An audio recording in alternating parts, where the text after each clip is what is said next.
Well, we've talked about it all show long. Today is National Voter Registration Day, a nonpartisan effort to remind everyone about the importance of registering to vote. And joining us now to make sure that you're set up for success at the polls, Idaho Secretary of State Phil McGrane. Mr. Secretary will be joining us every Tuesday here on the News at 4 as we get closer and closer to Election Day, because I would imagine there's a lot of questions to answer, specifically today, Voter Registration Day. Today's a great day, National Voter Registration Day. We've already seen a big uptick in voter registrations throughout the day. Hopefully we'll see more.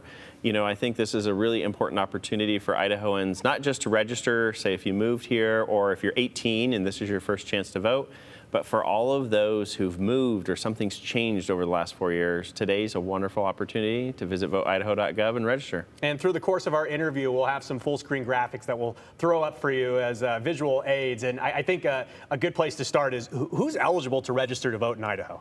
You know, we have so many new Idahoans. As you know, the growth that's been in the Valley, we've seen that. We want to get people in to register.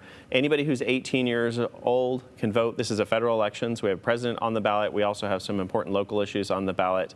And really, in order to register to vote, you need photo ID and you need proof of residence. But really the simplest thing is to visit voteidaho.gov. You can go through that whole process. And we actually, while you're going through it, validate your information against the Department of Transportation to make sure everything's ready so that when you head to the polls, it'll be easy on Election Day. In terms of feedback from the community, what are the biggest hurdles or challenges that you find Idahoans have in terms of registering or not knowing what to do? You know, the biggest thing is just people are busy. Like whether it's voting and people not participating or it's registration, it's just people are busy with their daily lives. So hopefully today is just a good reminder to get it done before November. As you know, we're very fortunate in Idaho. We have same-day registration. So if for some reason you don't get it done in time, you can still do it on Election Day. But it also means just more paperwork and more of a process when you go to vote on Election Day.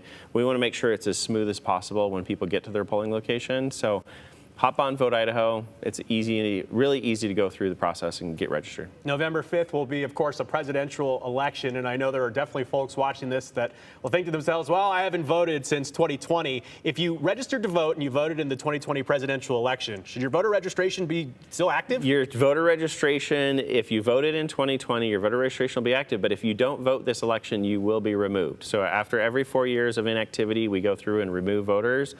The biggest thing we see is people move. There's lots of life events that occur, whether it's a name change, but really just moving from homes.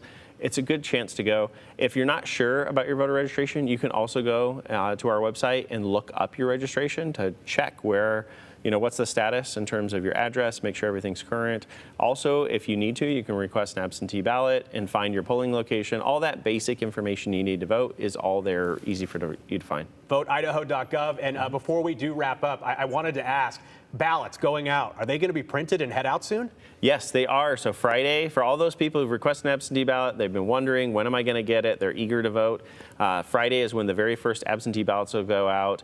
As you guys focused on earlier, this is a salute to Military and Veteran Voters Week, and that's because these first ballots are the ones that head overseas to all of our service members who are out there, but also the rest of the community will start to get those ballots. And so voting is about to begin, and I think we'll see this entire campaign season pick up as well. Secretary of State Phil McGrane joining us here on the News at 4. He will be here every Tuesday as we get closer to the election. So if you have questions, you can email them to me, you can text them in. We'll ask the Secretary of State just live here on the News at 4.